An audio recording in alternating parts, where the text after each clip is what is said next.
اعلى ميكروفوكس اللي هيبقى انا يونس، والنهارده معانا ضيف بيحب الريال جدا جدا وبحبك جدا والله، ومبسوط قوي ان انت لابس تيشيرت ريال مدريد. مشجع ريالي.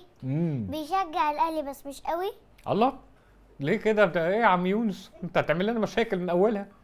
خلينا في ريال مدريد. ده انا لسه بقول دلوقتي انت لازم نحافظ عليك في بيراميدز. تبقى هتحكي لي بقى القصه دي. اتفضل. معانا كابتن احمد عز.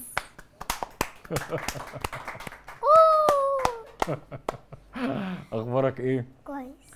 ايه موضوع بيراميدز ده؟ بتشجع بيراميدز من امتى؟ من اسامه جلال. من اسامه جلال. طب واسامه جلال خلاك هو اللي خلاني اشجع بيراميدز. طب وبعدين انبسطت لما كسبوا السنه اللي فاتت؟ حضرت الماتشات في الملعب؟ بحضر كل الماتشات. بيحضر كل الماتشات، وعايز تبقى لعيب كوره لما تكبر؟ بعد بكره هحضر الماتش. ماشي، واحضر ماتش سيراميكا والزمالك. اوبا، انت هتحضر كل الماتشات بتاعت الدوري بقى. انت بتحب انت عايز واحضر اهلي وفيوتشر. يا سلام يا سلام يا سلام، ده حاجه جامده قوي. ونفسك تبقى لعيب؟ نفسي ابقى لعيب كوره. انت بتلعب دلوقتي؟ انا بحب اغني اصلا. اساسا انا بحب الاغاني انا النهارده ان شاء الله اغني. النهارده اغني. ماشي، عندك اغنيه؟ ولما الناس تعمل لي لايكات اروح اغني في المسرح بقى واعمل مسرح واعمل حفله وكده. الله الله الله الله. طب وانت عايز تبقى مغني ولا عايز تبقى لعيب كوره ولا عايز تعمل الاثنين؟ عايز اعمل الاثنين. ماشي، ما يمنعش برضه. طب وانت بتلعب كوره دلوقتي مركزك ايه؟ ايه بتلعب؟ حارس؟ بتلعب في وسط الملعب؟ مهاجم؟ صح. صح. مهاجم استي. استي. بتلعب راس حربة كمان. اوبا، بيجيب اجوان كتير؟ فيستون مايلي وسام ابو علي مثلا. انت بتلعب زي فيستون مايلي وسام ابو علي؟ ماشي الكلام ده. بلعب زي احمد عاطف قط. ماشي، احمد عاطف. بلعب زي كهربا. الله، بس كهربا غير شويه. كهربا سريع. انت سريع ولا انت قوي زي فيستون مايلي انا وسام؟ سريع. بتلعب فين؟ الكابتن بيسألك. بلعب في بتلعب فين دلوقتي؟ في نادي ايه؟ تقول له في نادي بيراميدز. والاكاديميه بتاعتي هي دريمز. اوكي. طب ومين اللي المدرب بتاعك؟ المدرب بتاعي في دريمز كابتن حسين. وكابتن ولسه بقى هتعرف عن الكابتن بتاع الكابتن بتاعي. طب وكابتن بتاع حسين بيراميدز. كابتن حسين بيقول لك ايه؟ بيقول لك هتبقى لعيب جامد؟ لا، لسه؟ بتدرب يعني معاه. ماشي. طب وايه موضوع تيشيرت ريال مدريد ده؟ انت بتشجع ريال مدريد؟ الله الله الله الله الله الله، ده بس كده خلاص. سي كمان بنعمل السي ده، احنا جامدين قوي. انت اتفرجت على كريستيانو رونالدو؟ اتفرجت على الدبل كيك بتاعته. يا ولد، بتاع ماتش لما لابس الازرق كده وحطها كده في بوفين. يا ولد، دبل كيك كده وقف الحارس يعني ارضيه كده وقفه. طب ودلوقتي لما ريال مدريد بيلعب برشلونه بتعمل ايه مع اخواتك؟ مش عندك اخوك بيشجع برشلونه؟ انا عندي مراد بيشجع برشلونه، وادهم بيشجع ريال مدريد معاك. كان بيشجع الريال. اول ما المدرب الجديد بتاع برشلونه كده راح يشجع برشلونه، قال لي بقى انا سيبني بقى من الريال دي. انا حبه جدا عشان سيح لاخوه في ثانيه. هايل. انا اصلا انما انت بتشجع ريال مدريد طول عمرك. انا بقلد ادهم. ماشي. هو يشجع بيراميدز انا اشجع بيراميدز، هو يشجع ريال اشجع ريال، هو يشجع رونالدو اشجع رونالدو، هو يشجع الاهلي اشجع الاهلي. طب وافرض هو بيشجع الاهلي دلوقتي انت بتشجع بيراميدز، هتشجع الاهلي ولا هتشجع بيراميدز؟ انا بشجع الاهلي وبيراميدز. النادي المميز بتاعي ايه؟ بيراميدز. صح. ماشي، عشان اسامه جلال. افرض بقى اسامه جلال راح الاهلي، اقول لك هبيع بيراميدز واروح اللي يشجع الاهلي. الله الله الله. طب ما افرض انت لعبت في بيراميدز بعد كده، ما انت بتلعب في بيراميدز، ما ينفعش عادي. لما اكبر امشي من بيراميدز واروح لاسامه جلال. الله الله الله. طب افرض اسامه جلال راح الزمالك؟ اروح الزمالك. انت خلاص يعني. طب على حسب اسامه جلال هيروح فين. مثلا لو اروح بوركينا فاسو اروح بوركينا فاسو اعيش مع صاديو ماني واسامه جلال. ماشي الحال ده. دي رساله. هو بيقول ان هو رايح الجزائر. ماشي، بس دي رساله لاسامه جلال، ان اسامه جلال انت لازم تبقى اساسي منتخب مصر في كاس. انت تتشقلب علشان خاطر ترضي يونس، يعني تبقى قد الجمدان ده كله. انت كنت بتشجع ريال من كام سنه؟ انا بشجع الريال. انت عندك كام سنه؟ داخل على 6. داخل على 6؟ يعني عندي 5. عندك 5 وداخل على ال6. 55 يوم وتم 6. 55 يوم. انت عددهم كمان. ماشي انا بشجع ريال انا مدريد. بقول لبابايا وريني كام يوم وعيد ميلادي يجي. ماشي. طب وانت بتشجع ريال مدريد من امتى؟ شجع ريال مدريد من 5. من 5 من وانت من عندك. اللي انا من السن اللي انا بشجع فيه دلوقتي. ايوه يعني انت دلوقتي ناقص لك 55 يوم وتبقى كملت سنه بتشجع ريال مدريد. حلو. انا مثلا ناقصني 55 يوم ويبقى فات عليا 20 سنه بشجع ريال مدريد. انت دلوقتي عندك كام سنه؟ انا دلوقتي عجزت خالص والله يا يو. بتسأل على زوزو، انت شكلك مصيبه. انا عارف انا الشعر ده طبعا هيعمل لنا مشكله كبيره لما نكبر. ربنا يكون في عونه باباك ومامتك والله. طب وبعدين بقى السنه الجايه هتشجع ريال مدريد؟ طب ولو انا مش انا اي حاجه ادهم فيها انا هروح. ماشي خلاص. اي حاجه ادهم. يعني احنا عندنا ادهم وعندنا اسامه جلال. الاثنين لازم بقى يكسروا الدنيا علشان خاطر نرضي الاستاذ يونس. خلاص اتفقنا. طب ايه اللعبه اللي انت عايز تلعبها لي بقى؟ قول لي. 60 في 20. صح. اشرحي لي. انت هتقول 20 لاعب في 60 ثانية. اختار لاعب بقى من اي فرقة انت بتحبه. هتقول 20 لاعب من اي فريق.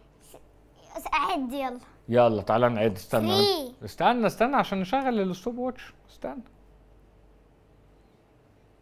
تيشيرت الريال ده بتاعك. ايوه انا عارف دي هديه منك ليا. انا عارف دي. فانت هتمضي لي عليه بقى. عاملك عليه. ايوه. هكتبه احمد عز. كابتن احمد عز. لا انت تمضي يونس. ماشي. انت تمضي. والرقم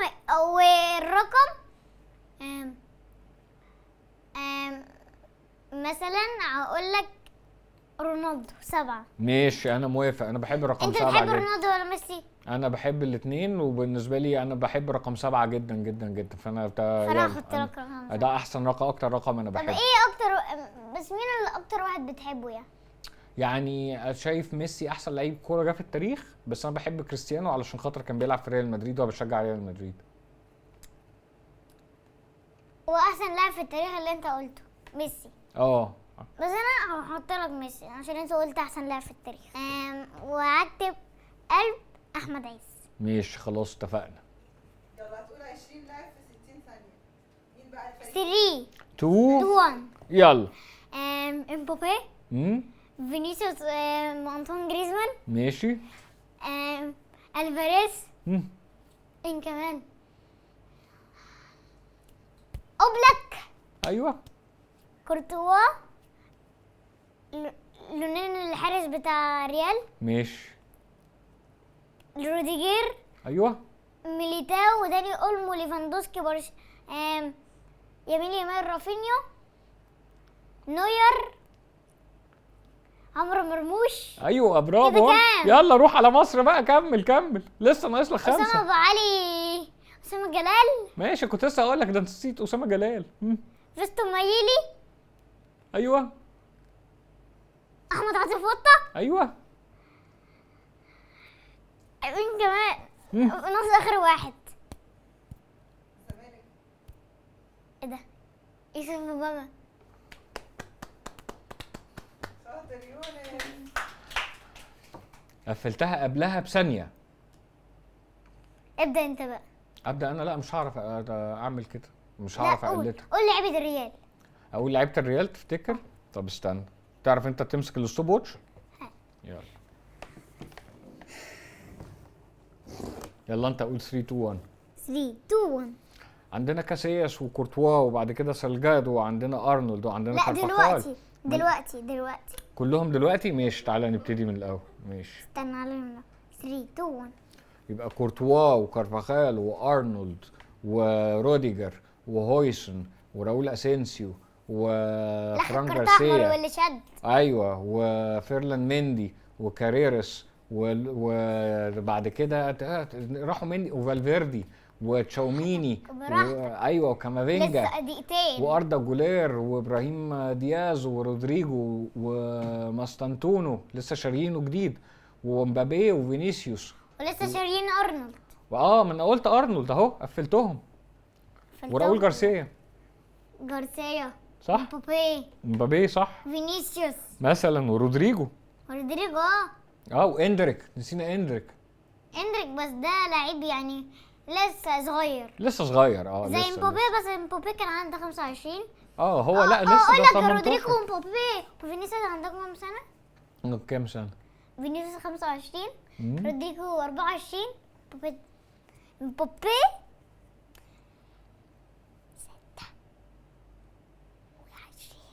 يا ولد يا سيدي. طب وانت أقول لك رونالدو طب انت حفظت رونالدو. المعلومات دي منين؟ جبت المعلومات دي منين؟ يعني من الفيفا ولا من الماتشات ولا من التلفزيون؟ لا عامل صوت. فوت موب. ماشي الحال، حلو قوي قوي قوي. طب بتلعب بلاي ستيشن؟ طبعا. بتعرف تلعب يعني جامد؟ اه يعني انت اللي بتكسب ولا مراد ولا ادهم؟ ادم بيجيب المهارات دي من الفيديوهات، ماشي. عشان كده هو اللي بيكسب. انت نفسك تبقى لعيب جامد زي مين؟ يعني مين اكتر لعيب بتحبه؟ من اللي بيتكلموا انجليش ولا اللي بيتكلموا عربي؟ اللي بيتكلموا انجلش. ثانية واحدة. لاعب في الريال ال لاعب في الريال LW، كريستيانو رونالدو. صح. هو ده انت مش عارفه. طب عايزاك تقول في الكاميرا مش محتاجة تفكير دي. مش محتاجه تفكير صحيح، ما انت لابس التيشيرت بتاع كريستيانو رونالدو، هتبقى بتحب مين يعني؟ ما هي واضحه ايه. صح، انت اللي عندك حق، انا اللي ما ركزتش فيها دي. انا اسف، بس انت لمد قوي. يعني الليمت. يعني ايه لمد يعني؟ مش عارف تصدق، يعني مش عارف اقولها لك يعني عامله ايه بالظبط. بس يعني لا يعني انا بحبك يعني كده كده فمش لازم تبقى يعني، خليك لمد زي ما انت كده، اقعد قاوح كده في كل، عارف يعني ايه قاوح؟ يعني ما مش عارف انا، دي مشكله كبيره أوي. يعني مش مركز. لا يعني مركز، ده بالعكس مركز قوي يعني، فبرافو عليك. طب ما تغني، عايزينك تغني بقى، انت حافظ اغنيه ايه؟ استني هو اغنيه انا كنت ما بحبهاش، ادم كان بيحبها. كنت بحب حبيبي لو زعلان. دلوقتي انا وادم بنحبها. يلا. مراد بيحب دلوقتي حبيبي لو زعلان. هو اصلا ما بيحبش الغني. ما بيحبش الاغاني اصلا. اوكي.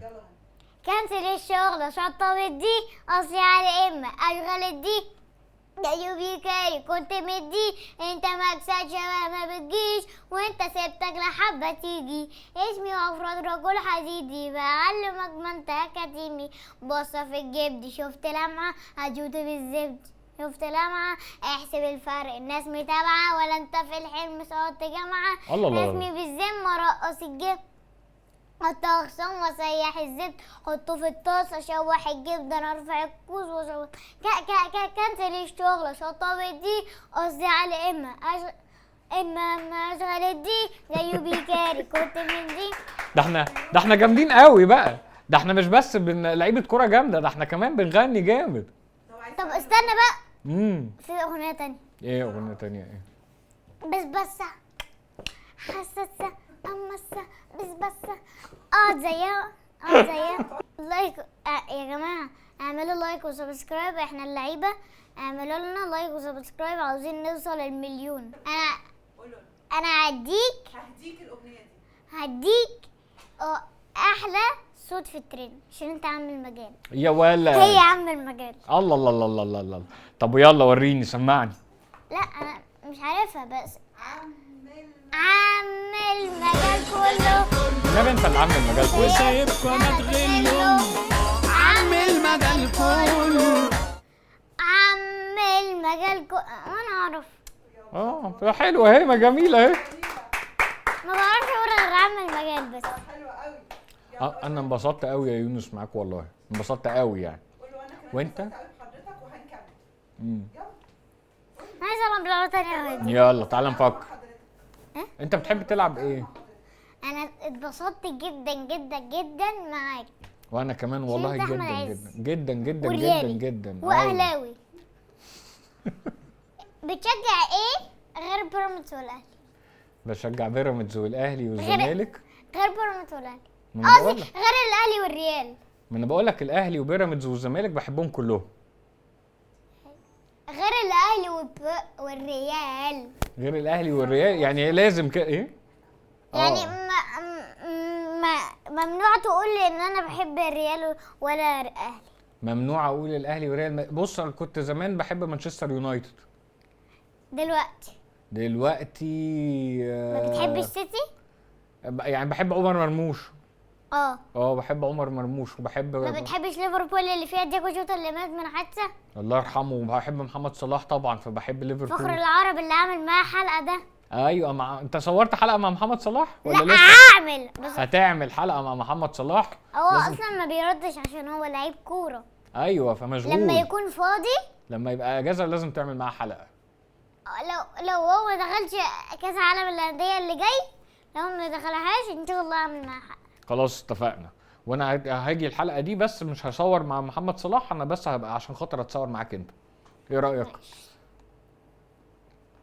اتفقنا. تعرف انت بقى تقول لي برشلونه بتاعتك دي؟ هيحط لك فيكتور فالديز باك ماشي. شمال، هيحط توردي ألبا، ومدافعين بيكيه وكارلوس بيون. باك ماشي. يمين داني ألفيش، نص ملعب بوسكيتس تشافي انيستا، وينج يمين ويست، وينج شمال رونالدينيو، ومهاجم سواريز. ده اللي انا متوقعه منه.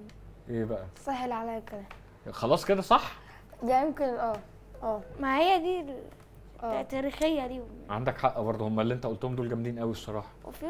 في نيمار بس يعني. طب لو احنا عملنا مثلا ماتش بين عظماء الريال وعظماء برشلونه، بس هم يعني في البرايم بتاعهم. اوعى تنسى ان احنا كان عندنا ديفيد بيكهام وماكيليلي لا بقى، بقى. وكان في ناس كتير بس ما عايز تعمل تشكيله دكه تانية، نعمل دكتين ولا ايه؟ ده انت عارف احنا انت ممكن نعمل الدكة- دكه تشكيله تانية عادي يعني. عادي يعني. الدكه اللي عندنا دي هيبقى عليها برضو ناس بتدافع بقى زي كلود ماكليلي عشان لو اتزنقنا. ماكيليلي بيدي دي ام طب ممكن مش مين عارف- اللي ونحط يكسب؟ لك بقى لا رونالدو بالتشكيله البرازيلي اصلا الاساسيه. اساسي ونحط راؤول على الدكه. التشكيله الاساسيه مين يكسب؟ نعمل لك سيرك.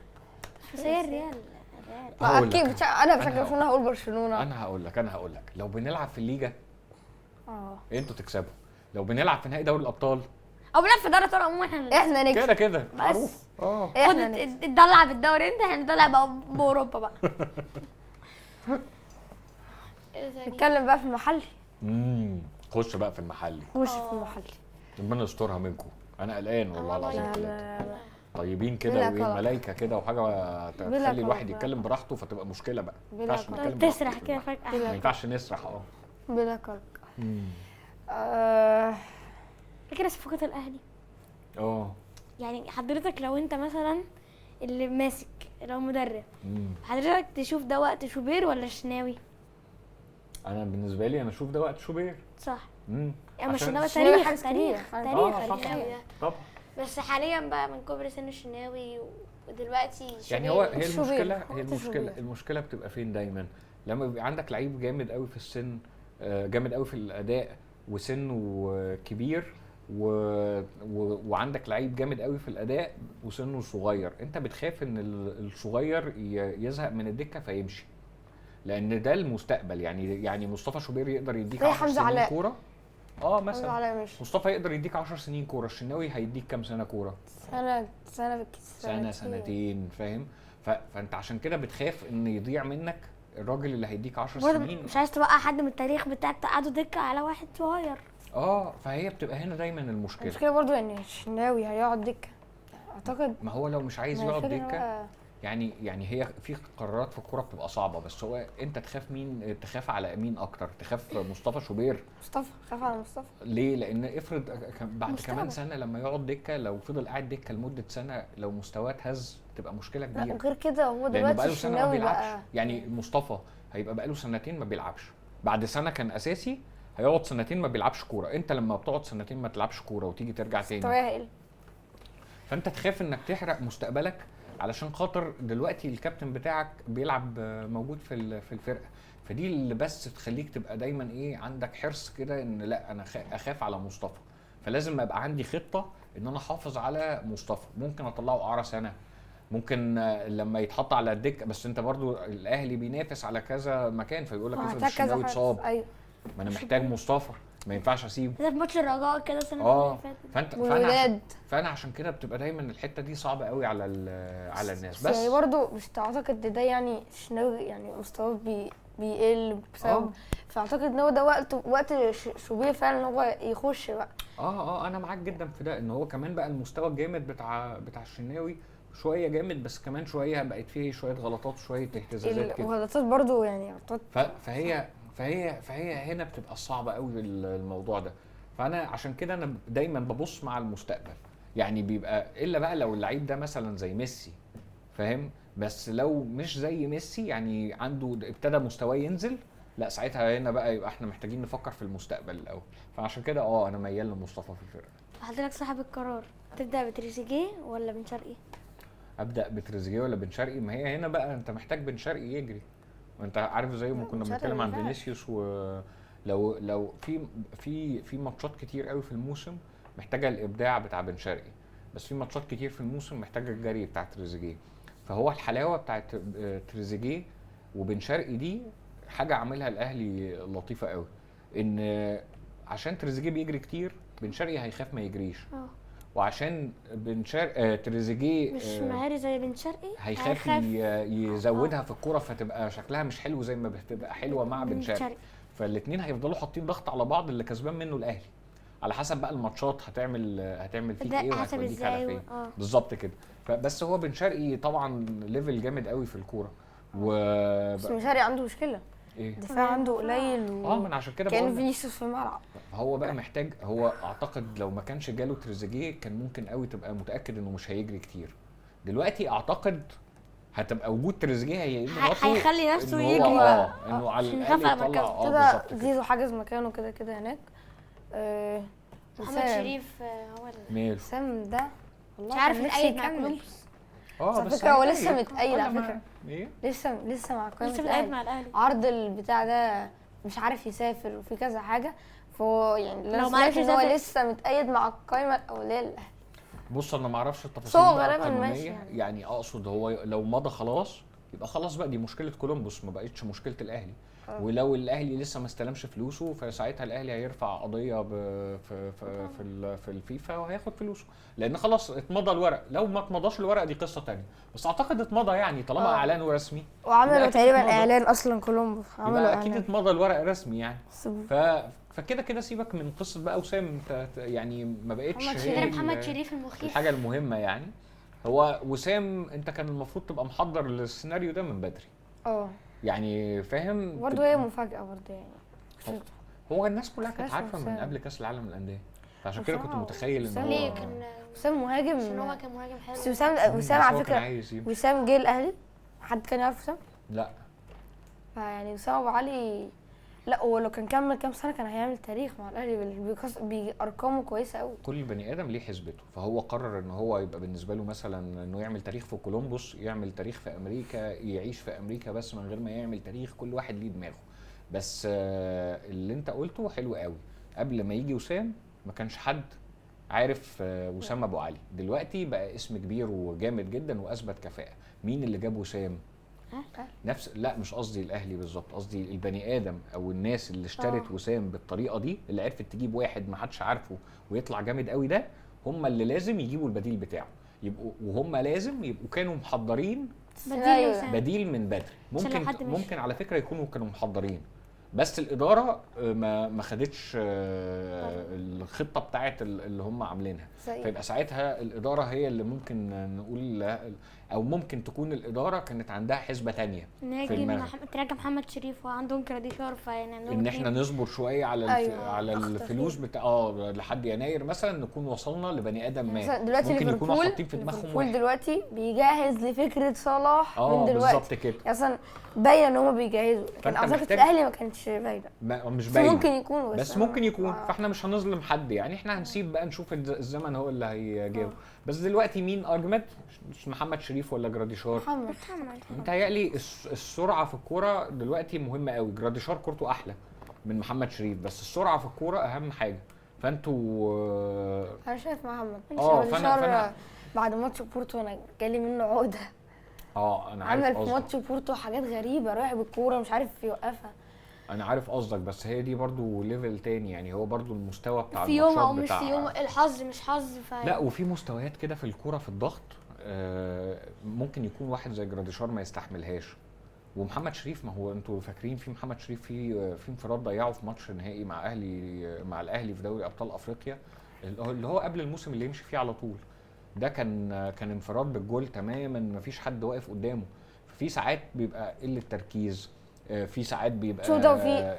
قله، في ساعات احساس بالضغط عليك، في ساعات بتبقى انت مستواك واقع علشان انت مش عارف الكوره دي تتجاب جون ازاي. يعني انا عجبني قوي وانت بتقول الموضوع بتاع ان انت ساعات بتجرب حاجات شفتها في الفيفا او شفتها في اليوتيوب وما مشيتش معاك، فحلو انك تسال طب هي ما مشيتش ليه، طب هي ازاي تمشي معايا، عشان لما انت تبقى عارف كويس هي بتيجي ازاي وبتضيع ازاي، ده بيخليك ما تكون متعلم اكتر. بالظبط، وما تضيعش كتير لما تحصل لك الموقف ده، انت فاهمه وانت عارفه وانت حافظه، فاهم.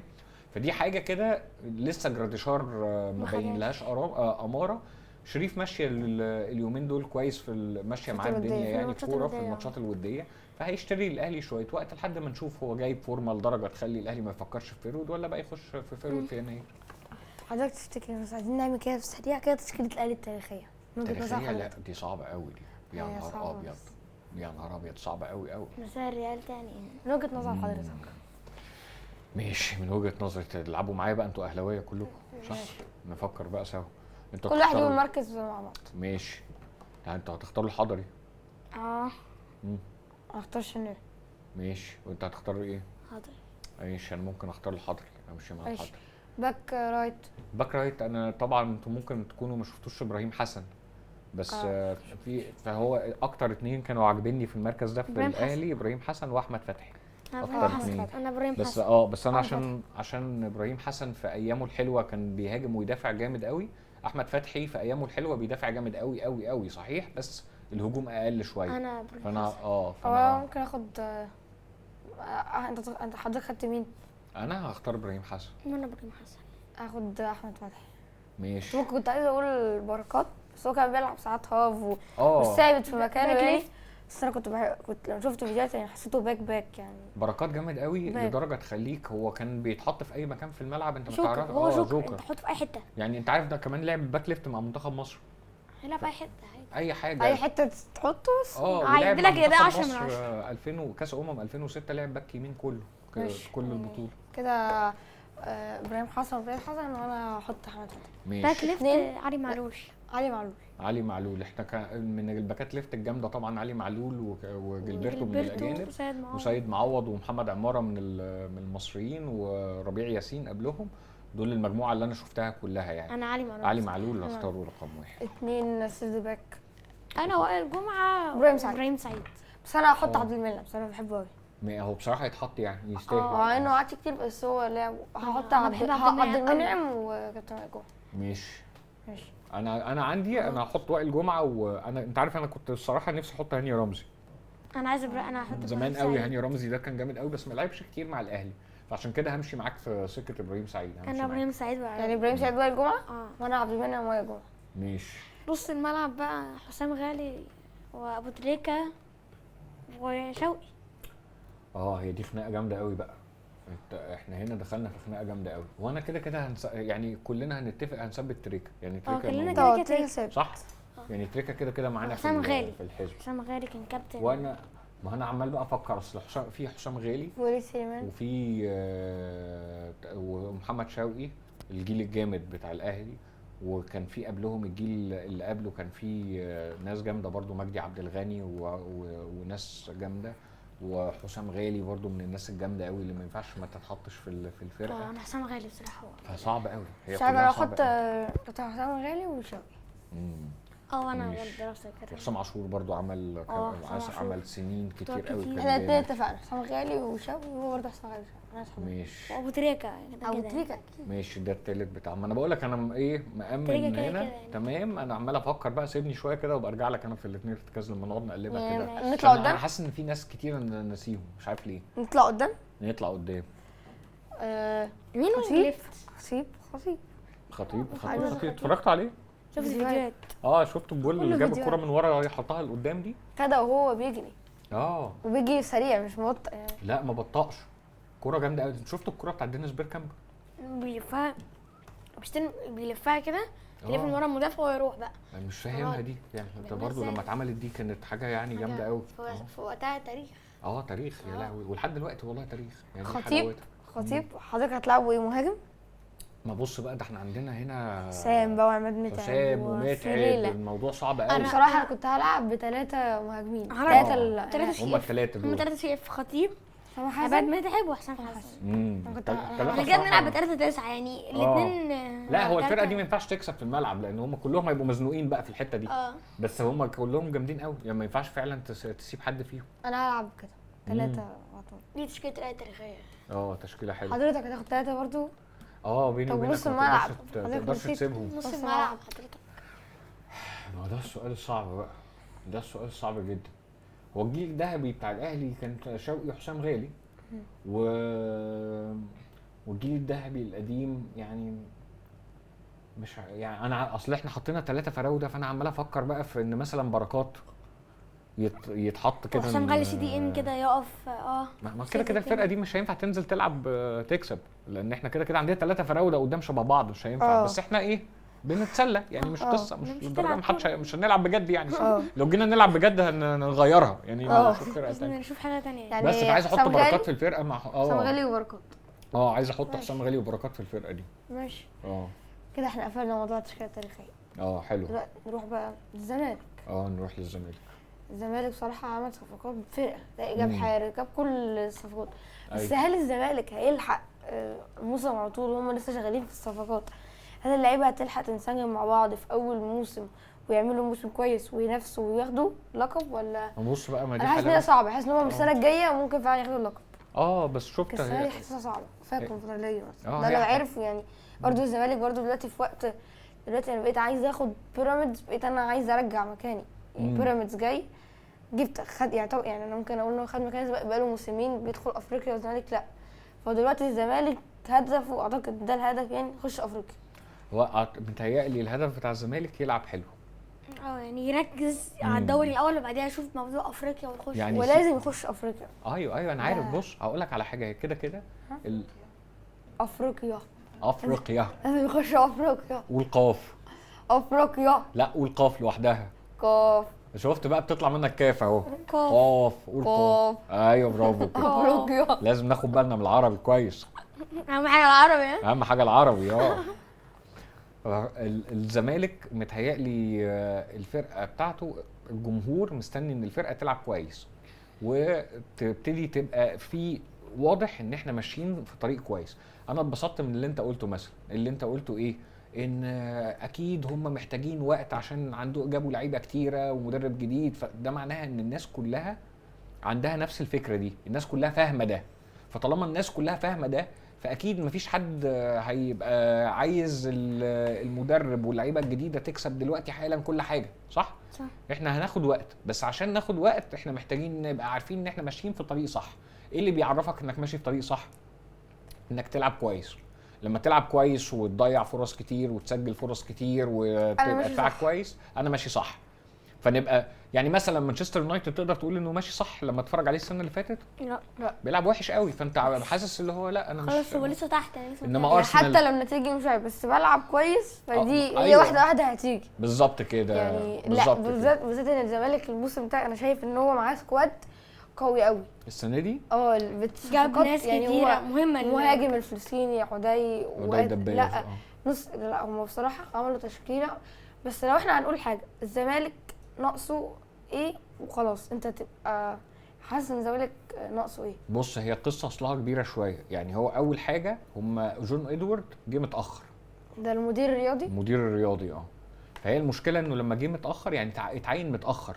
هو مش ذنبه الراجل، بس هو لما اتعين متاخر ده اثر على ان الصفقات جت متاخر، يعني اتاخرت عن بدايه الموسم، فاتاخرت عن معسكر الاعداد. فمعسكر الاعداد اللي لما اللعيبه جت متاخر فاتها معسكر الاعداد اللي المدرب الجديد فيه بيحاول يحط الافكار بتاعته عشان يقربهم برضه بالظبط. فعشان ايه؟ عشان انت عارف كويس قوي ان مفيش فرقه كوره يعني. انتوا لو مثلا نزلتوا تلعبوا مع ناس ما تعرفوهمش اكيد لا مش هبقى. بتاخدوا وقت على ما تعرفوا تفهموا اللي هما بيلعبوا ازاي. تفهموا يعني بيلعبوا مثلا ازاي. اللعيب ده مثلا اديله الكوره في رجله ولا هو سريع اديله في يعني مثلا فاهم. المدرب بقى هو اللي بيأثر علينا المسافه دي. المدرب مثلا يقول لك ده لعيب تديله الكره في رجله، ده لعيب أيوة. تديله الكره في المساحه. احنا اصلا عايزين نلعب ان كلنا نلعب على المساحه، ما تبصيش الكره في الرجل. فالمدرب هو ده دوره ان هو يشتغل مع اللعيبه على الموضوع ده. فللاسف المدرب جون ادوارد جه متاخر والمدرب جه متاخر وبعدين اللعيبه جت متاخر، فما لحقش الثلاثه أيوة. يعملوا كل شغلهم 100%. الدوري هيبدا السبت مش هيبدا قريب الجمعه الجمعه مم. وده لسه قلت بينا امبارح مثلا. فهي دي بقى المشكله بتاعتك اللي هي معناها ايه، ان احنا هنتعلم ونتعود على بعض فين؟ الدوري. في الدوري بقى. وده فده هيضيع عليك نقط. فلازم الجمهور يبقى فاهم ده من الاول. بتاع 5 ماتشات مثلاً. ممكن تلاقي اللعيبه مش متساويه مع بعض مثلا يعني على النص ممكن تلاقيهم خلاص ان مثلا هو فعلا اللعيبه حتى اللعيبه بالكتير بقالهم اسبوعين بس اسبوعين ده مش كفايه. اسبوعين مش كفايه. احنا لسه بنحاول ننسجم مع بعض وبنحاول نفهم فكره المدرب، والمدرب بيحاول يعلم اللعيبه الحاجه اللي هو عايز يعملها، لان هي شغلانه مش سهله. يعني ان انا اجيب لعيب. وبعدين في حاجه بقى تانية، انت كنت محتاج في لعيبه كتير قوي، فما كانش مثلا ينفع تشتري 2 لعيبه جامده قوي وما تشتريش حد تاني. ايوه محتاج في كذا مره. محتاج لعيبه كتير. فهنا بقى تبتدي تبقى عندك ايه، صعوبات كتير قوي في انك لازم تكون اخترت مدرب صح واخترت لعيبه صح بالظبط كده. فلما ناخد شويه وقت، معلش احنا هنضيع شويه نقط، بس احنا في الاخر هنوصل للطريق بتاعنا اللي احنا عايزينه. بس الدوري ما في الدوري تضيع نقط من يعني الدوري ده مثلا مش افريقيا دور عشان كده بقول مجموعات. لك بقى الدوري ده تبداه من بدري بدري. انا بقول لك مثلا اللي انا شفته في يعني الزمالك السنه اللي فيها جوزيه جوميز اللي كسب فيها الاهلي في السوبر. الفرقه من كتر ما لعبت حلو، الجمهور بقى عنده احساس ان احنا قريبين ان احنا نرجع تاني الزمالك اللي بينافس. فهي دي الفكره اللي مطلوبه، ان انت دلوقتي تلعب يعني معلش حتى لو ضاع شويه نقط مش مشكله، بس لو وصلنا لحته ان احنا بنلعب كويس وبالتالي خلاص بقى انا عجبتني اللعيبه وعجبني المدرب والفرقه ابتدت تنصهر مع بعض، هتلاقي نفسك ماشي على الطريق صح. فلما ده يحصل، وهقول لك على مثلا في السعوديه دلوقتي الاهلي اهلي جده اول سنه كان شاري لعيبه كتيره مع يايسلا المدرب الالماني، فاخد شويه وقت على ما اللعيبه تتعود على بعض. السنه اللي بعدها كسبوا اسيا، دوري ابطال اسيا. فهي الفكره بس انك تستحمل المرحله اللي هي لسه اللعيبه بتتعود فيها على بعض فاهمين بعض وبتكون فرقتك اعتقد وبتكون ده اللي هيحصل في الزمالك. اعتقد ده اللي محتاج انت بس كويس الناس كلها فاهمه ده. فطالما الناس كلها فاهمه ده، فيبقى ده في حد ذاته معناه ان الجمهور عنده صبر واشترى وقت للنادي. الدور بقى على المدرب يشتري وقت اكبر بانه يقنع الجمهور ان الكره هتبقى كويسه في الفريق، وبعدين اللعيبه تقنع الجمهور ان هي بقت ثابته، وبعدين نبتدي نمشي بقى في الطريق بتاع ان احنا ننافس. الاهلي برضه في نفس القصه دي، بس الاهلي كان جايب لعيبه من قبل كاس العالم، ف يعني الاهلي بدري شويه، لكن مش يعني الاثنين برضه مش الاثنين متاخرين، بس الاهلي اعتقد بدري شويه عن الزمالك بكاس العالم. ان هو ما جابش غير بعد كاس العالم مين؟ ياسين مرعي بس كمان. وشكري باك ليفت.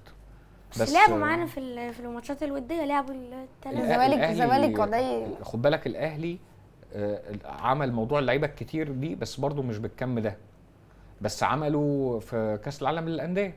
فانت في كاس العالم للانديه اللعيبه خدت وقت انها تتعرف على بعض، ففي حاجات في الملعب ما كانتش بتكمل من الافكار بتاعت المدرب عشان لسه اللعيبه مش حافظه بعض ومش حافظه كل حاجه. بس انت خدت كاس العالم للانديه وبعدين خدت معسكر الاعداد بفرقتك كلها على بعض، يا دوبك مثلا مركز ولا مركزين اللي هم بيتغيروا شويه علشان خاطر حصلت الحركه بتاعت وسام، التغيير بتاع وسام، والموضوع بتاع كوكا بقى اللي ما نعرفش هيرسى على ايه في الاخر. بس يعني في الاخر لا، الاهلي طبعا وبيراميدز قوام ثابت من السنه اللي فاتت.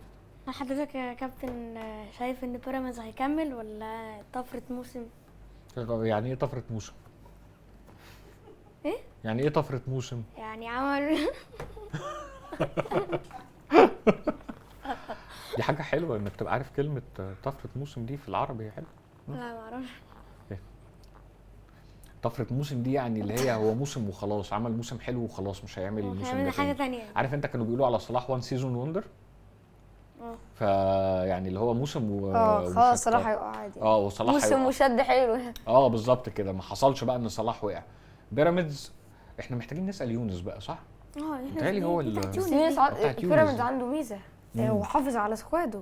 هو لازم يحافظ على يونس، هو ده اللي انا بتكلم، هو ده التارجت الرئيسي، ده الهدف الرئيسي لبيراميدز دلوقتي. ان بيراميدز لما كسب بطوله ولعب كويس ابتدى يبقى عنده في قاعده من الناس صغيرين في السن لسه بيختاروا هنشجع مين، فاختاروا بيراميدز علشان شافوه بيكسب وشافوه بيلعب كويس وشافوه موجود ليه شكل كويس، وزي اي حد بيختار فريق بيشجعه. فهو دلوقتي الهدف الرئيسي بتاع بيراميدز انه يحافظ على يونس ويكتر المشجعين بتوعه. فعشان يحافظ على يونس لازم اللعيبه تبقى بتموت نفسها في الملعب عشان تكسب تاني وتكسب تالت وتكسب رابع، ده الطريق اللي يجيب يونس. انما لو السنه الجايه لعبوا وحش والسنه اللي بعدها لعبوا وحش، اللعيبه بتاعتهم ممكن تمشي.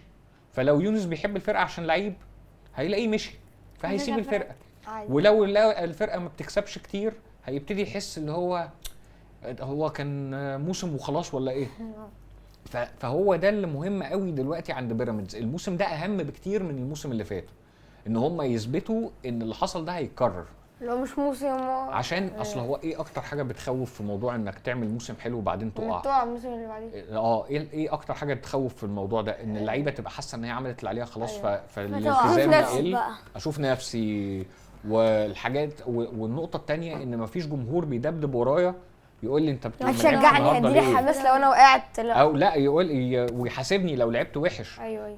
فعشان كده اهم حاجه البيراميدز يعمل جمهور، واول خطوه تمت انه كسب يونس، فدي حاجه كبيره قوي مش حاجه صغيره خالص. فهو على الاداره ان هي تبقى عامله كل اللي عليها، انها تبقى حاطه الفرقه ومفهمه الفرقه قد ايه هي عليها مسؤوليه، انها تعمل زي ما حصل مع يونس مع 10 ومع 100 ومع 1000 ومع مليون بني ادم، لحد ما يبقى فيه جمهور هو كده هو البنزين اللي بيشغل الفرقه دي بعدها خلاص. فهو الحته دي مهمه جدا. رضا يونس هو اهم حاجه دلوقتي عندنا. رضا الامه. بس كده بيراميدز قصدي ان هو يعني الزمالك غير في السكواد كتير قوي، برضه الاهلي لعب شويه.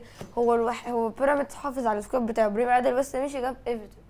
هو ما غيرش غير واحد، واللعيبه قصدي ان الانسجام في اللعيبه عشان الفرقه كانت كويسه، لان هم خد بالك فرقه بيراميدز كانت احسن من الاهلي السنه اللي فاتت في العناصر، عشان كان الاهلي كان مشي بانه بقى حمدي فتحي خرج، اليو ديانج اعاره، عمرو السوليه. اليو ديانج رجع، بحب اليو ديانج قوي. اليو ديانج لعيب نص الملعب ده، وبن رمضان دبابه وبن رمضان جه.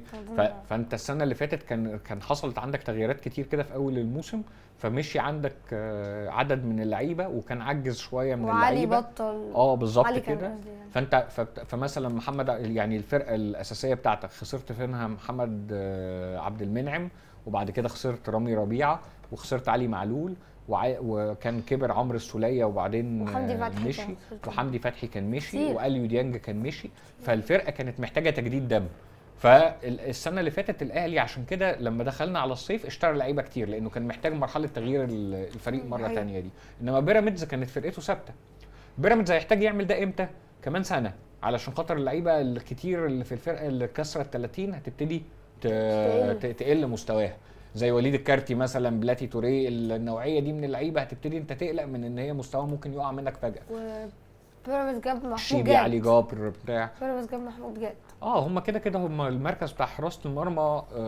طبعا شريف كل ما بيكبر في السن كل ما انت بتبقى عارف ان عدد الدقايق اللي هياخدها اقل. والشناوي ماتشات والشناوي محتاج حد يدبدب وراه علشان خاطر هو ماتشات. فانت المنافسه هي اللي بتخليك دايما تسخن. محمود جد. اوعوا تعملوا كده، المنافسه لازم تبقى من جواكم. يعني مين فيكم بيحب كريستيانو؟ انا احلى حاجه في كريستيانو ان هو ما كانش بيبص مين بينافسني، هو المنافسه انا دايس بنزين بس، ما بيفكرش في اي حد تاني، ما بيفكرش غير في ان النهارده انا لازم ولازم ابقى اجمد من امبارح. انا ماليش دعوه بحد، انا بنافس نفسي. مستمره لغايه 40 سنه يعني بالظبط كده. مع انه بقى هو بينافس يعني كائن فضائي، ميسي. يعني واحد عنده موهبه ما شفناهاش قبل كده في الكوره، بس الحلو بقى كمان في ميسي انه برغم ان هو كان موهوب الموهبه دي كلها، ما تكبرش على حد. لا عمره بطل يضغط ولا لحد ما مثلا بقى عنده 33 سنه ابتدى يقول لك انا مش هضغط بقى عشان خلاص مش قادر، مش هينفع اما اضغط. فينيسيوس دلوقتي انما فينيسيوس مش عايز يضغط وعنده 24 سنه. مش عارف امال هيكون عنده 33 سنه يعمل ايه؟ مش عارف مش انا هيلعب والله كورة أصلاً. مش فاهم انا والله العظيم ثلاثه. افضل اقف قدام بقى، انا مش هرجع ورا، انا دي حاجه خليني تجنن يا واقف جدع. هنا يعني. ده يعني ده مرار بعد عنك. بس فكان لازم يجيبوا له محمود جاد عشان يدبدب وراه، عشان هو ما بيسخنش لوحده ولازم حد يسخنه أيوة. كده. ويمكن محمود جاد يبتدي يلعب لان برضه الشناوي كسر السن، فيمكن محمود جاد يبتدي يبقى اساسي بعدها بشويه. شيبي احسن باك يمين. رياض رياض زي ما الكتاب بيقول. رياض دواء. يعني انا لو مهاجم هقلق من ايه؟ انا بس ادوا كده بس يا جماعه ارفع لي، مش عايز أيوة. حاجه، ده هيظبطها لي على اي حاجه انا عايزها. ايوه اعمل لا له اي حاجه هي نمره بصراحه. ده الشيبي برضو اللي جاب الشيبي ده يستاهل مكافاه، لان الشيبي في الوقت ده بقى مفتاح لعب من مركز الباك اليمين، فدي حاجه يعني جامده قوي. وانتوا اكتر ناس تعرفوا كده، انتوا برضو انتوا بتلعبوا باكات. هل ممكن ايفرتون يعوض ابراهيم عادل؟ هو مختلف شويه بس جامد. فهي الحته بتاعت السرعه والقوه والشراسه دي هتفضل يعني هتبقى مزعجه للمنافسين قوي. فهو مش شبه ابراهيم عادل بس المفروض يعوضه. بس مين بقى اللي المفروض يبقى اكتر واحد عنده دلوقتي دوشه في دماغه وعنده خناقه؟ فيستو مالي؟ لا رمضان صبحي. ايوه ان يعني مش ابراهيم عادل. انا كنت جاي نجم الفرقه في الناحيه دي، وبعد كده جه ابراهيم عادل بقى هو الاساسي بتاع المركز ده، وبعدين مشي ابراهيم عادل وجه ايفرتون. طب انا فين؟ ايوه في مرحله ما ده كان اهم موهبه في مصر، فهو لازم يبقى بالنسبه له الموسم ده ما فيش زيه. لان لو ما عملش ده، يعني لو الموسم ده هو ما بقاش احسن موسم ليه وما رجعش جاب فورمه، هتبقى القصه كده خلصت، هتبقى مشكله كبيره قوي. فانا عشان كده نفسي رمضان يبقى الموسم ده بالنسبه له موسم حلو قوي، يبقى موسم كبير يعني، ويبقى موسم يفوق في نفسه، عشان كان موهبه جامده للمنتخب يعني، لحد ما انتوا تكبروا شويه بس وتبقى انتوا المواهب بتاعت المنتخب ان شاء الله يعني. ان شاء الله. وانتوا اخترتوا المركز بتاع الباك ليفت ده ازاي، ولا المدرب اللي اختاره لكم؟ ده جت معاك. انا بحب ادافع وبحب اهاجم في نفس الوقت مفيش غير المركز ده اللي بالباك يعني، تهاجم وتدافع بس. انت ماشي، بس قصدي انت يعني ايه اللي خلى المدرب يقول لك انت هتلعب باك ليفت؟ انت يا ادم ايه قصه بتاعت الباك ليفت؟ انت مراد افتكر ما اعرفش القصه دي. ما تعرفش؟ يعني انت لما دخلت عيبت كل مراكز العالم. هو قصة ايوه ما هي دي قولها، وده اللي انا عايزك تقوله. بدأت لما هو رحت اختبارات الاهلي وانت صغير، وهو اختار يقف يدافع، واختار كل الولاد الصغيرين بينزلوا يجروا على الكوره ويخبطوا في بعض، هو اختار يقف ورا والكوره تجيله ويقطعها طب انت اخترت تدافع ليه؟ يعني انت لما رحت اختبارات الاهلي وقررت ان انت هتدافع دي، اصل في الاختبارات كله عايز يجيب اجوان، يعني كله عايز يبين انه حريف وكله عايز الكوره، فاشمعنى انت قررت تقف ورا؟ ولا انت كنت حابب ده؟ لا كنت حابب، وبعدين مش هخش في الزحمه، انا هستفاد لما اخش في الزحمه. يا رايق صح. انت عايز الكاميرا هي اللي تجيلك، انت مش هتروح للكاميرا. اللي هو يا جماعه انتوا كلكم كده زحمه انا كمان زحمه كده، محدش هيشوفك اصلا. وقف بقى ورا لما تجيلك الكوره بس بشياكه خلاص كل الناس هتشوفك. طب وانت اخترت المركز ده ازاي؟ انا فاكر تقريبا، مش فاكر تقريبا، كنت رحت فريق لقيت زحمه في كل مكان، لقيت الباك ليفت فاضي، قلت بقى ادخل فيه بقى، عندي فرصه الناس بتنافس صح. يعني. اصل هو الباك ليفت ده لازم له اشول، يعني مش هينفعه غير اشول. الباكات اصلا كتير مش كتير، والاشول حتى لو في شول كتير مش كلهم يحبوا يدافعوا ويهاجموا ويجروا كتير وبتاع. كله وينج يمين بقى، وينج شمال، مهاجم عايز يبقى يلعب وينج يمين ويقطع ويشوط وار 2 وحاجات كده، ارتات وحاجات يعني. ارن روبن بقى والناس الحلوه دي.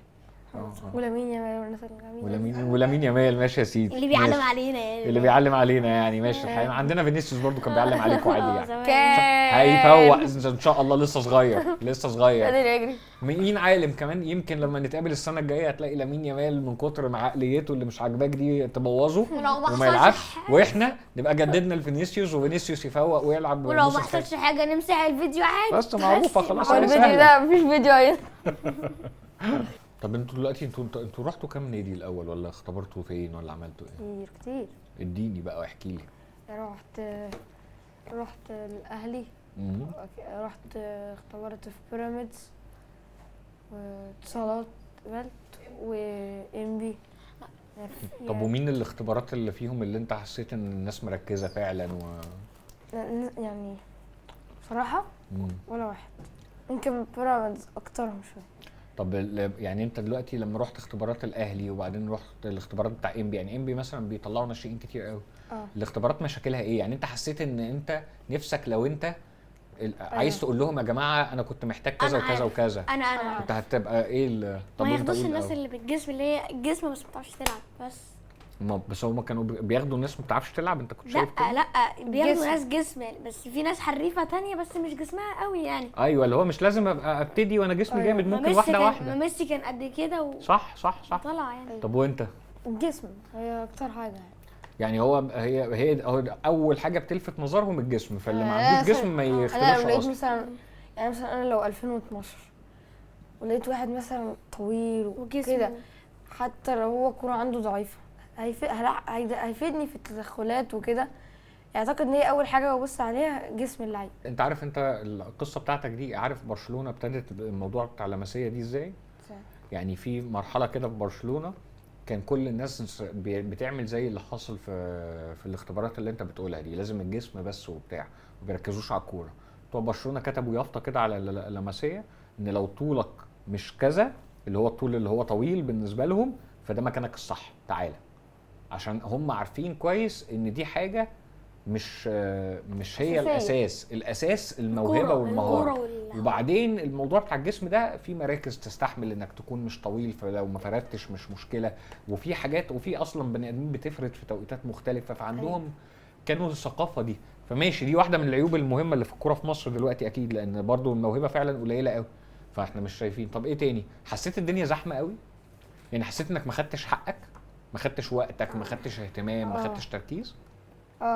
صح. بحس ان دي اكيد نقطه، يعني لما بتفرج على المنظر بتاع الاختبارات اصل مثلا بحس ان اكيد في 10 بني ادمين اتظلموا في الموضوع ده، لان مثلا مفيش مدرب تركيز مثلا معاهم. شايف 20 واحد قدامه، وطبيعي ممكن لاعبين ما يركزش معاهم يعني. حصلت يعني معايا، حصلت قبل كده يعني.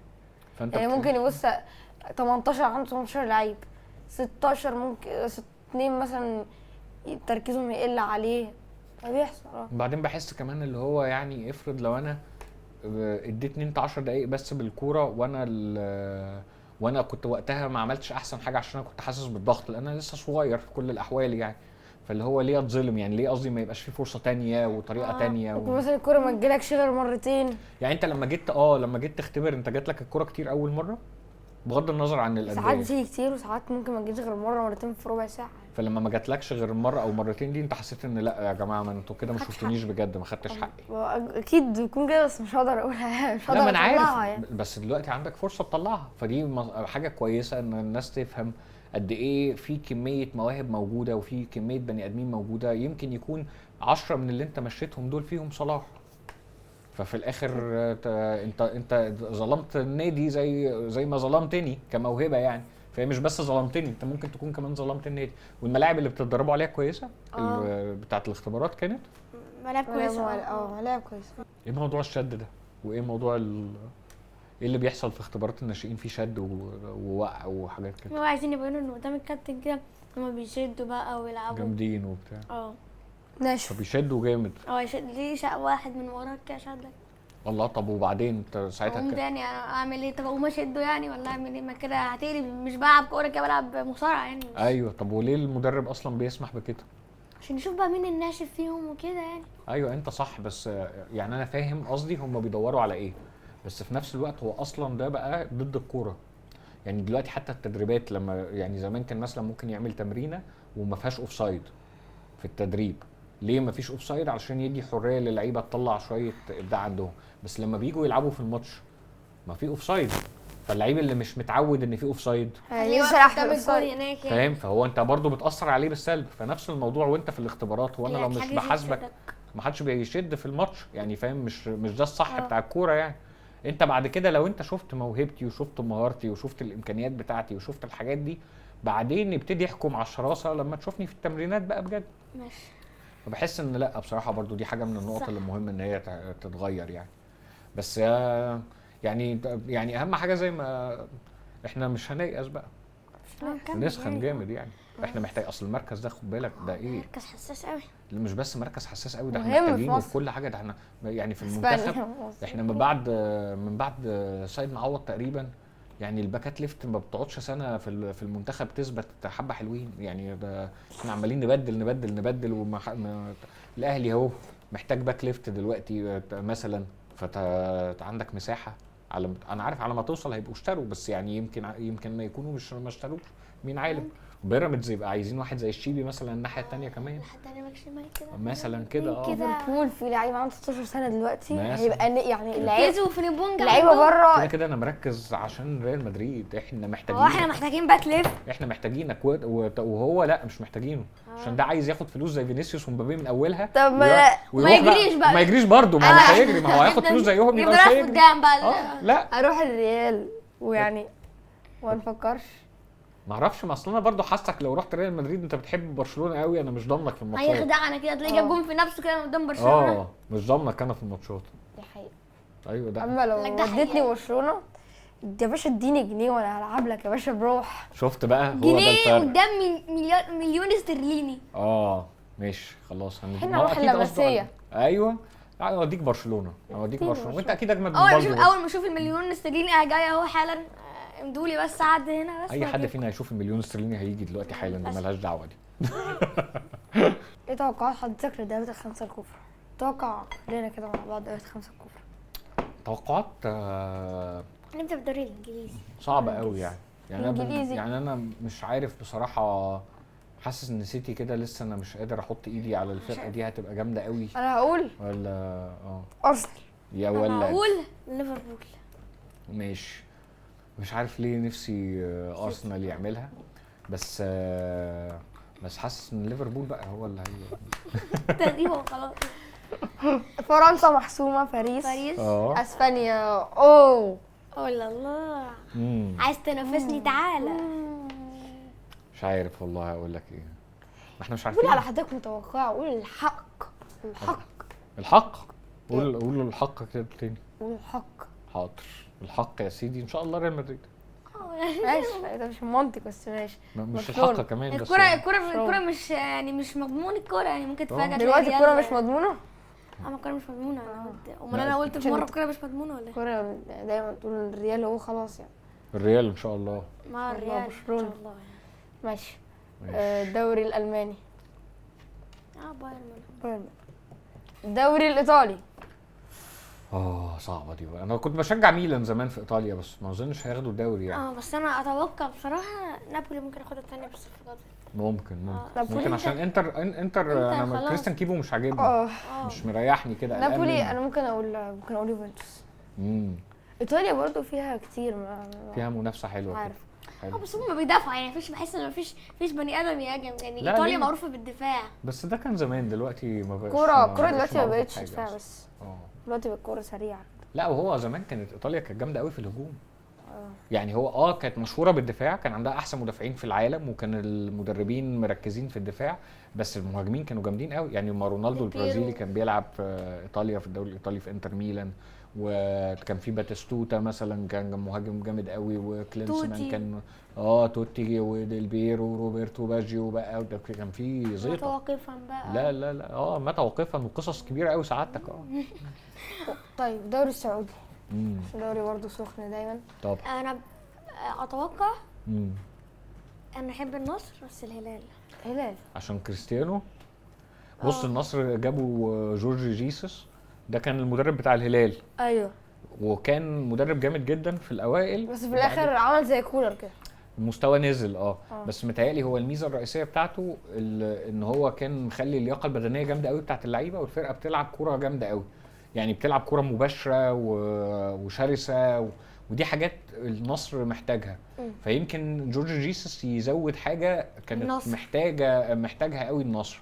الهلال طبعا عنده قوه الدفع الكبيره اللي حصلت بتاعت كاس العالم للانديه. وبونو بقى عنده. لا ما هو هي الفرقه جامده وواقفه على رجلها، وفي نفس الوقت عندها قوه الدفع بتاعت كاس العالم للانديه دي، اللي هو يا جماعه احنا كسبنا مانشستر سيتي وعملنا ماتش على ريال مدريد كبير. فانت بتتكلم على ان داخلين الموسم عندهم ثقه وعندهم فرقه جامده، اللعيبه حتى اللعيبه اللي هي انت لسه مش متاكد هتبقى اساسيه في الفرقه ولا لا، كنت كسرت الدنيا في كاس العالم للانديه لدرجه تديها زقه كويسه. مالكم صح. شايف الاهلي السعودي. الاهلي معاه مدرب جامد قوي، يا ايسر معاه فرقه حلوه قوي. ومعاه فرقه كسبانه اسيا، فبالتالي برضه هي داخله الموسم وهي الاحساس بتاعها قوي والامكانيات بتاعتها كبيره، وكمان هم ابتدوا يغيروا شويه في اللعيبه اللي كانت بتجري اقل، يعني مشوا جابري فيجا ورجعوه بورتو، والسد خد فيرمينو، مشوا في بوبي فيرمينو، فابتدوا يبقوا بيفكروا في ان هم كمان القوه والناحيه دي تبقى تزيد، ومع المدرب الجامد اللي عمل فرقه جامده اللي خلاص لعيبته كلها حافظه بعض كسبانه مع بعض لقب كبير زي اسيا، فبرضه منافسه جامده، واصلا بطل الدوري الاتحاد، فانت بتتكلم على 4 فرق صعب. موطين بعض. انا هقول الاهلي. اقوياء قوي قوي قوي. أنا أقول الهلال. وجاي لك بقى الهلال. كمان اصلا السنه اللي فاتت كان القادسيه عامل موسم جامد قوي، وبيانج. اول موسم، وباميانج مشي مشي؟ رجع مارسيليا. لا لا عندهم جايبين لعيبه بتجري حضرتك ولعيبه حريفه ولعيبه جامده قوي برضو، فهم القادسيه والشباب عملوا برضو شويه انتقالات وتدعيمات جامده، والدوري داخل عليه بقى فرق معاها امكانيات ماديه كبيره زي نيوم، فالدوري السنه الجايه يبقى نار.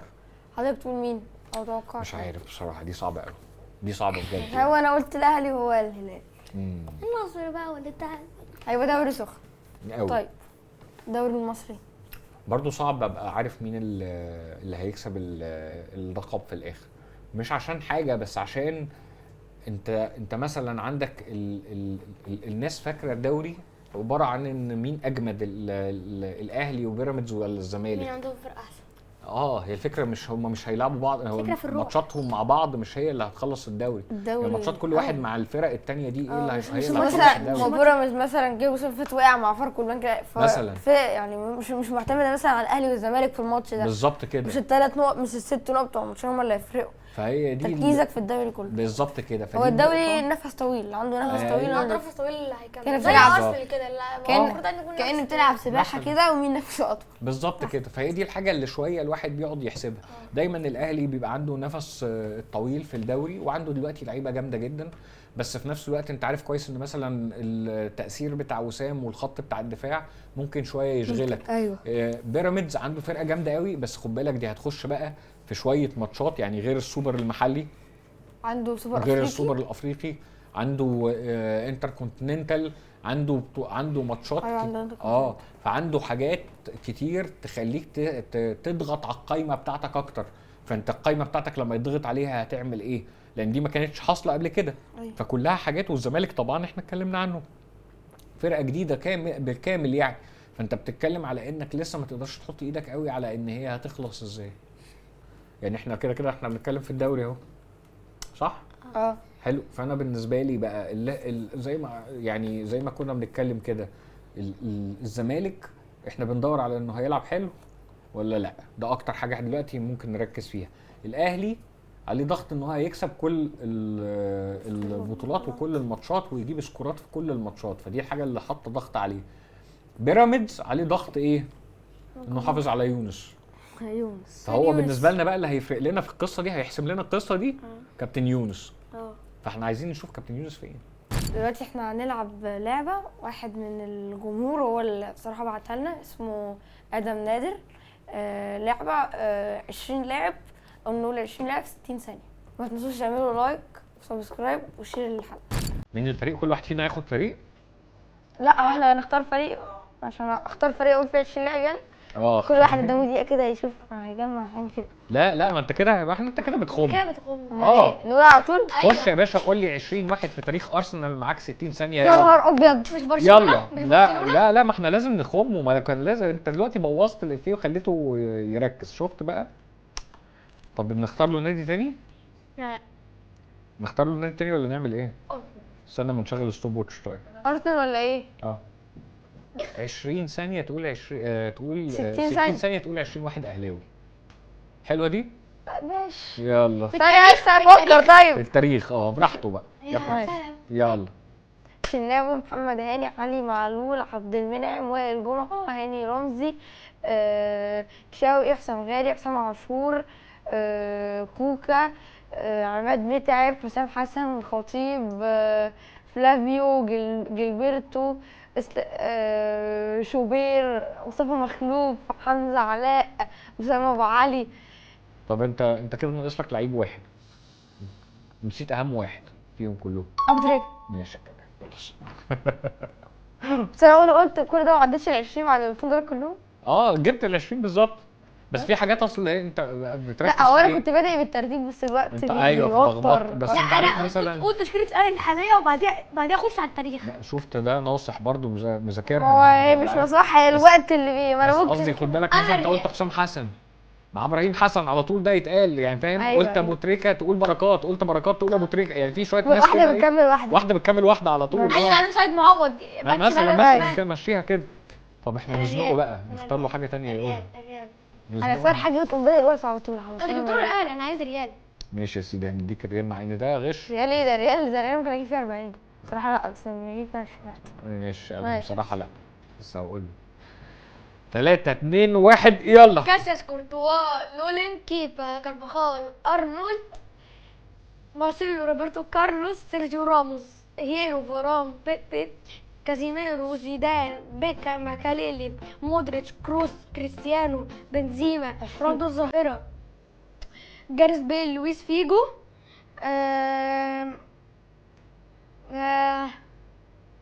الحاليين فينيسيوس، مبابي، رودريجو، بلينغهام، أردا جولر، تشواميني، دي هويسن، اسينسيو، فاسكيز.